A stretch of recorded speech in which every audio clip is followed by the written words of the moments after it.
are live on Facebook and YouTube. Welcome to another Transportation Talk with Kathy and Jason. It's Friday. I am so excited it's Friday. Boy, has this been a long week. Jason, you're on location. It's good to see you're out there. We're going to talk about that weather that we can see is coming in the sky above you. How's it going today? Oh, Gabby, it's going real good. I tell you, I'm really excited. You know me, I love our transportation talk show time. It is just, yes, a crazy week. It's been long. It's been a lot of work, all that kind of stuff. And then, of course, we had to watch this weather starting to move in. So we thought it would be a really good idea, right? That we were going to talk about how we can stay dry while we're getting into the wintertime. Exactly. How can we be ready for any weather that might come? I'm telling you, it's really good. I really like this. Oh my gosh. Woo. Boy, really this cool. weather that's coming in, boy, it can really just drop in a heartbeat. Anyhow, I have a dry jacket. Thank goodness. I have a backpack. All of this is waterproof. At least fingers crossed it is. We all know that. Have pants. Most importantly, stay seen. Very important to stay seen. Wow, this is a storm. But most importantly, it's time to move on. Woo-hoo! And I tell you, yes, I have had so much fun in this show, Kevin. It is a lot of fun. I'm done. I'm cool. Okay. Woo. Boy, those squalls can come up out of nowhere. It's time to continue the show. Thank you very much. That was a job well done. Thank you, camera person. Really appreciate it. Oh yeah. Boy. Yeah.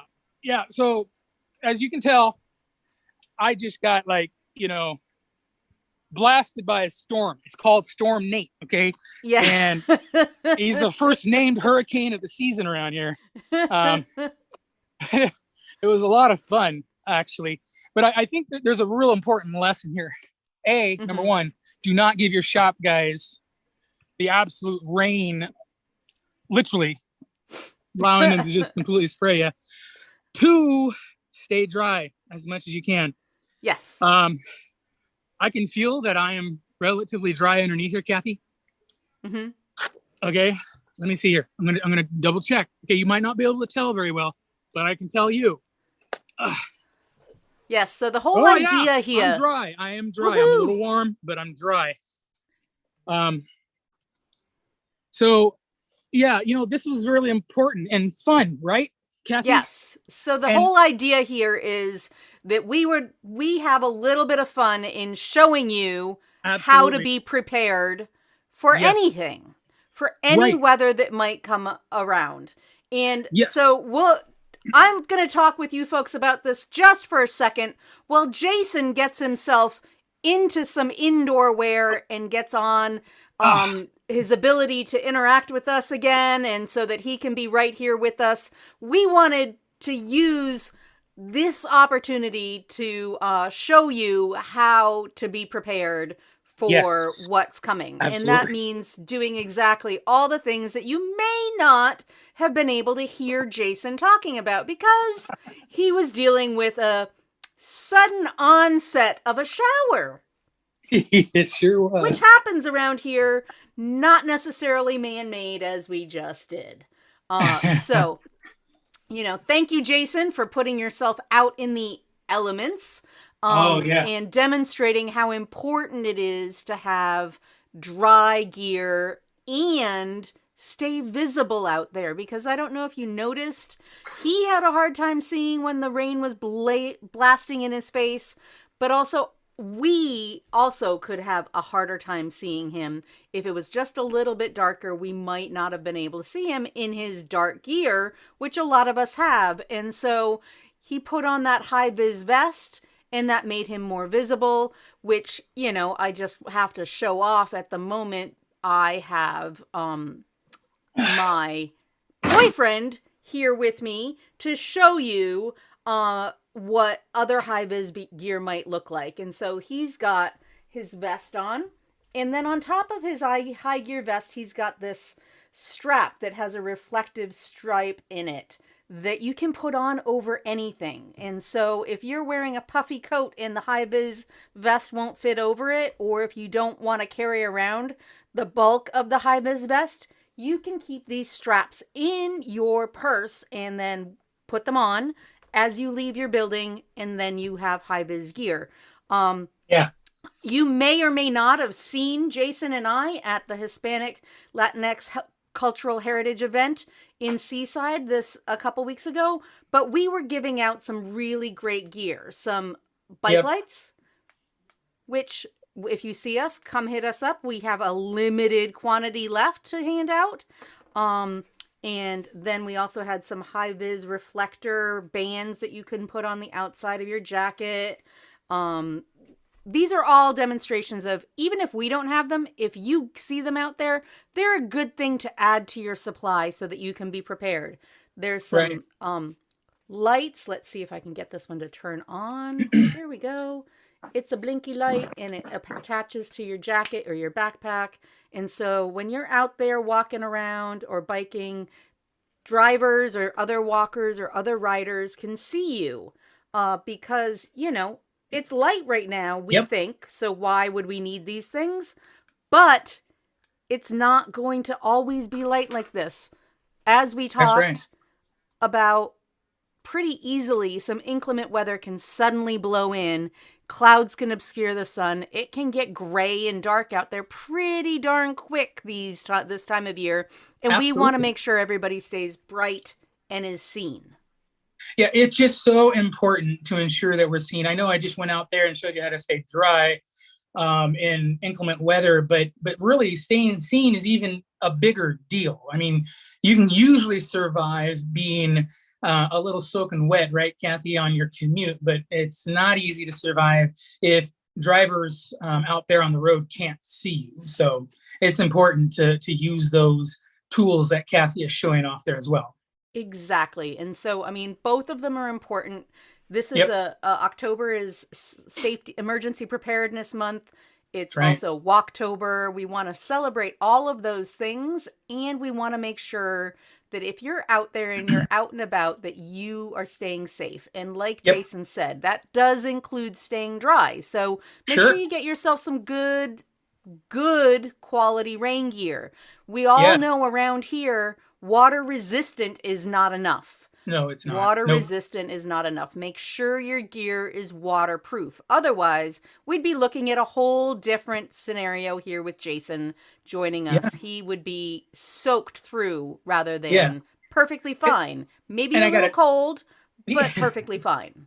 I got to tell you, Kathy, it was really cool actually over there getting sprayed by Hurricane Nate. But I'll tell you, look, I mean, I am dry. Okay, I'm dry underneath. I know my pants underneath are dry and stuff. And I just wanted to kind of just briefly talk about, well, why did I stay dry? What was, and it's just a little bit of forethought. And Kathy, this show, we're hoping to, really get people out there kind of amped up and ready to that, you don't have to stop commuting by public transit. You don't have to necessarily stop riding your bike. By the way, everything that I was dressed in there, I ride my bicycle with. And it is just something that we have to recognize that, like you say, we're in this area that we have here, and we are, susceptible to getting dumped on just 4 minutes after a nice, bright, sunny few minutes. And so I wanted to just briefly go over. I mean, I will ride with these boots on. I do ride a bicycle with boots on, and I even have other covers that go on smaller shoes. But you want to have a good pair of boots out there when you're, waterproof. Okay, it's waterproof. Nothing's worse than wet feet. You saw that I had a backpack, Kathy. How important it is, do you think, if I was carrying documents and stuff to work and everything, and it got soaking wet, or my computer was in there and stuff. If you can, and you're going to be commuting out there, go out and try to find a waterproof backpack, or a backpack that has a waterproof cover to it. Because, and again, waterproof, not water resistant. Because exactly. There's a big difference out here, especially on the coast, because the water doesn't just come down for a little bit. It comes down for a longer time, and it is very intense. And so we really just want to emphasize, carry a change of shoes with you. That's right. Carry a change of shoes. Yep. If you don't have waterproof gear, make sure you keep a change of clothing at your work site so that, absolutely. You can change out of your wet clothing because, Jason said you can survive being wet for a little while, but you do, in order to stay healthy and well, you do need to be able to change into dry gear afterwards because hypothermia is a really important thing to be aware of, and it is a dangerous condition in our climate here. It can get you at anything. Just even being sprayed on out there. Yeah, it felt pretty cold because it's really not the wet that kills you. It's the wet plus wind, and depending what the temperature is out there, that and how long you stay wet for, that really goes and really gets you. Another thing too as well. We all carry our electronics with us everywhere we go. And just another consideration, if you're going to go out and even with a waterproof backpack, maybe put your electronics. This is a little battery charger, but you'll want to make sure that all these little devices that we carry, batteries for our cameras, what have you, throw them in a bag, inside a bag. Hey, look, we talk about getting wet and hypothermia. Big deal. Be careful with that. We talk about being seen. You want to wear bright stuff that you see I got behind me and stuff. You have to do that. Or Kathy's example that she has behind her there, but then the little things that could really ruin our days, right, is showing up and finding out that our batteries, our phones, devices that we rely on are soaked and wet and don't work anymore. We don't want to have that happen. So make sure you get out there and you put stuff in bags and even into another bag. It's important to do that. And on that note, Jason, I know you like your gadgets and your special tech gear that's waterproof and things like that. And they're really fun and they're great to have if you can get them. But I will say that I have traveled all over the world and in areas where, yes, it rains quite a bit. There's, some pretty drenching rains that happen during particular seasons. And I have gotten no end of made fun of when I pull out either my laptop or my tablet out of a Ziploc bag or 3 layers of plastic grocery bags. And so you don't have to go high tech. You just have to plan ahead. You do. You just throw these things in. A Ziploc bag works great as waterproofing for small devices. Especially for the short amount of time that we're going to be, commuting, right? You don't need anything. This costs me nothing. And there I am. So that's a great idea, Kathy. Fits really well. They keep my device away from moisture and help me get through my day just a little easier. Look, we commute. Those of us that commute, I still commute on my bicycle. I'm still going to commit to doing that even during the inclement weather that's coming up. We want you to still be able to commute. You should be able to commute when it's raining or when it's inclement weather out there and stuff. What I do want to say though, I was talking to someone who needed some travel training not too long ago, and we were talking about just this thing. And I encouraged them. I said, you can commute in the rain. However, though, I did tell them, look, when it's storming, when you got high winds, when you have stuff like that, lots and thick fog, which we've been having a lot lately, you do want to make sure that you take every precaution that you have. And I want to underscore that one of those precautions, sadly, is to maybe not go somewhere. Okay. Well, I don't not go right in the most intense part of the weather. Right. Yeah. Keep an eye on the forecast, watch the weather, watch what's happening, and be smart about it. Last thing we want to do is encourage somebody to get out there. They get out there and then they think that they can go out and, just storm. I had a gust. I was riding across the bridge the other day on my bicycle and I caught a really good gust. And it reminded me that, I'm a large guy and I think I'm kind of powerful, but boy, I tell you, that wind catches you and it'd want to fling you right over if you weren't prepared. So you got to be careful while you're out there.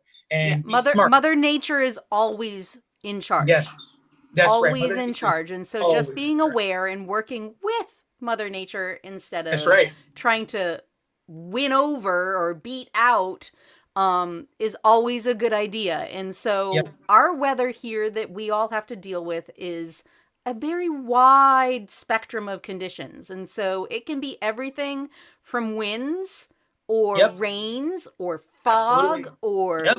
frost or gray skies. I mean, it's never ending out That's here. right. And so you just have to be aware of your surroundings and be Yes. prepared for whatever is potentially on in the forecast. Not Right. even just, secure, definitely forecasted, but potentially forecasted, cuz Yeah. you never know what's going to happen out here.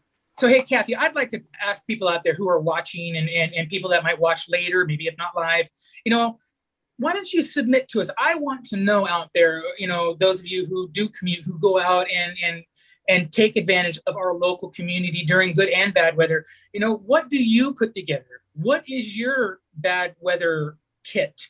What is your what is favorite parts of your yeah, what preparedness is kit? your Yeah. favorite way to prepare out there? Let us know, please. Type it in the comments or send us an email or even call us and let us know. Or It would be snap a very, picture of him and just or snap a yes, picture of it and, yeah, and throw it in the comments with a picture. absolutely. Hey, I could start a new challenge. First it was the ice bucket challenge. Maybe I can start the inclement weather challenge and have people just get sprayed by water hose. I don't know, but anyhow, Kathy, I tell you, it's just really important, that people do know that we are here for them, and we do these things. I go and get sprayed. You have your what was that device that you have back there? That's a mannequin, right? Yep. Or whatever it is. You have. Yes. We My do literal these mannequin. things. We do these things so that we can hopefully impart some encouragement onto you so that you'll know maybe just a little bit more. And maybe there's something that you're forgetting while you're preparing, and maybe it's stressful, right? We don't want you to stress out. We talk about that all the time. So maybe what you hear here today is like, oh, hey, maybe I should wear that high vis vest. By golly, it's sitting right there in my locker. Maybe I should wear it. Maybe I should be safe by being seen. Maybe that's a good idea. And I think it's a great idea. Always a good idea. And I will Yes. say, so couple comments. So I did mention the festival that we just had, the Latinx and Hispanic Heritage Cultural Festival in Seaside that we just had. And I just Right. want to say thank you, Jason, for coming and being part of the team there. And Yeah. I also want to give a shout out to your daughter, Faith, who was an amazing representative of what it means to be out there and do outreach and show people and teach people what things are available and how to be safe and be seen. Absolutely. She did a fantastic job, Yep. and I'm looking forward to working with her again. I also want to say that we just had that Get There challenge. Yes. And this year's Get There challenge, we were able to award some prizes for some local winners, which is always a good thing when we get to do that. And on that note of enticement to make changes, that's what the Get There challenge is. It's a 2-week period to try and encourage people to do what you're doing now, which is challenge yourself to bike commute or change your commute in some way that may feel like it's insignificant, but in the big picture really does make a difference. And the more you do it, the more you realize the changes that are possible, and you can get out there and make those commutes without driving in that car by yourself. And let me just pair up to run those errands. And let me just add on to that too. It just takes one time. I wasn't always a bicycle commuter. And I fought long and hard to not bicycle commute. And I just thought, it's a long ways. I don't want to do it. It takes me 45 minutes to drive into town versus, a 10-minute car ride. I don't want to do it. But you know what? I just had to do it that one time. I just had to get out there and prove to myself that I could do it. And then from there, I didn't go every day to start out with, but eventually I started building, and I did set goals for myself. So it's important to get out there and set, but it just takes one time. Whatever style of commute that you want to do, whether or not it's carpooling, van pulling, whether or not you get out there on a bicycle, or even just walking to work or something, it just takes one time. It takes the idea to do it, hear it from somebody like Kathy on, hey, you can do those things. Maybe you need a little help and you want travel training. Come talk to me about that too. We can help you do that, but it just takes that one chance, that one time to get out there and do it. Well, and one of the best things that it does, if you go and you try something different that you don't usually do, if you take a trip to your work or to shop or around your neighborhood in a way that you don't usually do it, it changes your perspective. It widens your view, and it makes it so that you can understand people that choose to do that every day, or when they say, I can't do that because there isn't a cohesive sidewalk or there's not a real bike path. If you've gone out there and you've personally experienced it and you've tried to do it and you ran into those roadblocks yourself, then you're going to understand it more when somebody else brings it up, and you're going to be more understanding in general of people and their ways of getting around. Hey, Kathy, I just want one quick tip here as we're starting to wind down really quick. I don't want to forget it, okay? I have some rain gear, but I've had that rain gear for 10 years, okay? Mm-hmm. And for people that don't know, a lot of waterproof items that you have, they don't stay waterproof forever. They lose that coating that keeps them waterproof. And, my gear over the years costs quite a bit. And I'm sure you all out there know that you're looking at that nice waterproof jacket for like $250. I've seen those before. That's too much, right? Well, so don't make that a barrier, though. What I went out and did, and I do the last 3 years, I'm not going to show you the name, but this is a waterproofing spray, okay? And I just go through and I spray out on one nice afternoon all my gear, and it waterproofs it for me. It's not perfect on every material, but especially those materials that you used before as waterproofing, this works so good on. So it only costs $15 to waterproof everything. And to me, they're as good as new. They're still comfortable. And that way, now they're completely you're making your again. investment last. Yeah, so, exactly. Just like your bicycle, just like your other things, it gets you out and about, that allows you to be out and about in our beautiful area. Things take maintenance, and if you want to keep them around longer and keep them out of the landfill, just do a little maintenance and they'll last you for a longer time. Yep, exactly. Whew, man, Kathy, good thing that I wore that stuff because I was already dry, but now I'm warmer. But I think we're coming to the end of our show, and that's always a sad moment. But I think this was a good one. I think we brought up some good pointers there for people who are getting ready to continue to commute in their lives as the weather starts to turn. Right. Exactly. And so, Jason, thank you for putting yourself out there and being that demonstration. Yes, it may have seemed a little extreme, and that water hose and all of that.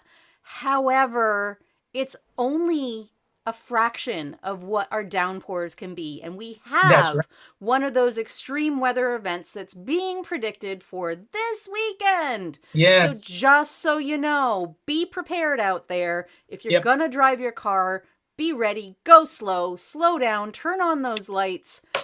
Don't be in a hurry, because we all want everybody to get there safe. Not just you, not just the other person, but if everybody slows down just a little bit, we put a little less burden on our emergency responders, and everybody gets to get where they're going safely. Be bright, be seen, be safe. Have a great weekend, everybody. Yes, Kathy, everybody. It's always a pleasure. Yes, definitely. Everybody have a good weekend out there. We'll see you back here for another Transportation Talk next Friday.